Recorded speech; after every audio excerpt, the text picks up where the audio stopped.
নিয়ে চলে এলাম ছোট্ট একটা মিনি ব্লগ। আজকে হচ্ছে গিয়ে সরস্বতী পূজা, তার সঙ্গে হচ্ছে ভ্যালেন্টাইন্স ডে। আর একদিনে দুটো পড়ে গেছে। যাই হোক, গিয়েছিলাম শিলিগুড়ির দিকে ছেলের চশমা বানাতে দিতে। তো আসার পথে দেখি এই রেস্টুরেন্টে এত সুন্দর করে বেলুন দিয়ে সাজিয়েছে, প্রথম আসলাম।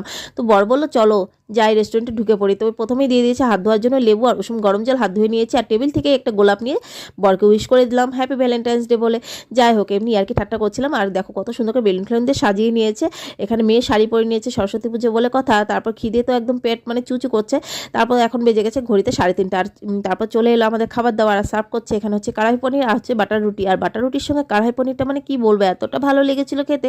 আর তো মানে খিদেও পেয়েছিল, তার সঙ্গে কাঁচা লঙ্কাগুলো আর আচার দিয়ে মানে কি বলবো, দুর্দান্ত হয়েছিল। তারপর চলে এলো ভেজ ফ্রায়েড রাইস আর হচ্ছে গিয়ে চিকেন টিক্কা মশালা। চিকেন টিক্কা মশালার সঙ্গে ভেজ ফ্রায়েড রাইসটা মানে কি বলবো, জাস্ট অসম হয়েছিল। তো এই ছোট মিনি ব্লগটা কেমন লাগলো অবশ্যই কমেন্ট করে জানিও, আর লাইক করে আর চ্যানেলটাকে সাবস্ক্রাইব করে আমার পাশে থেকো। তো চলো এখন চলে যাবো রুমের দিকে।